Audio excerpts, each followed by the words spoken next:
ಹೆಚ್ಚಿನ ಜನರು ನಿಜವಾಗಿಯೂ ಸ್ವತಂತ್ರವನ್ನು ಬಯಸುವುದಿಲ್ಲ, ಏಕೆಂದರೆ ಸ್ವತಂತ್ರವು ಜವಾಬ್ದಾರಿಯನ್ನು ಒಳಗೊಂಡಿರುತ್ತದೆ ಮತ್ತು ಹೆಚ್ಚಿನ ಜನರು ಜವಾಬ್ದಾರಿಯಿಂದ ಭಯಪಡುತ್ತಾರೆ. ಮನೋವಿಶ್ಲೇಷಣೆಯು ಮೂಲಭೂತವಾಗಿ ಪ್ರೀತಿಯ ಮೂಲಕ ಚಿಕಿತ್ಸೆಯಾಗಿದೆ.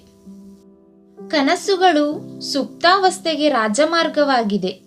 ಬಾಲ್ಯದಲ್ಲಿ ತಂದೆಯ ರಕ್ಷಣೆಯ ಅಗತ್ಯವಿರುವಷ್ಟು ಬಲವಾದ ಅಗತ್ಯವನ್ನು ನಾನು ಯೋಚಿಸಲು ಸಾಧ್ಯವಿಲ್ಲ. ಸಣ್ಣ ವಿಷಯಗಳಲ್ಲಿ ಮನಸ್ಸನ್ನು ನಂಬಿರಿ, ದೊಡ್ಡದರಲ್ಲಿ ಹೃದಯವನ್ನು ನಂಬಿರಿ. ಪ್ರೀತಿ ಮತ್ತು ಕೆಲಸವು ನಮ್ಮ ಮಾನವೀಯತೆಯ ಮೂಲಾಧಾರವಾಗಿದೆ. ನಾವು ಹೇಗಿದ್ದೇವೋ ಹಾಗೆಯೇ ಇದ್ದೇವೆ. ಪ್ರಬುದ್ಧತೆಯು ತೃಪ್ತಿಯನ್ನು ಮುಂದೂಡುವ ಸಾಮರ್ಥ್ಯ.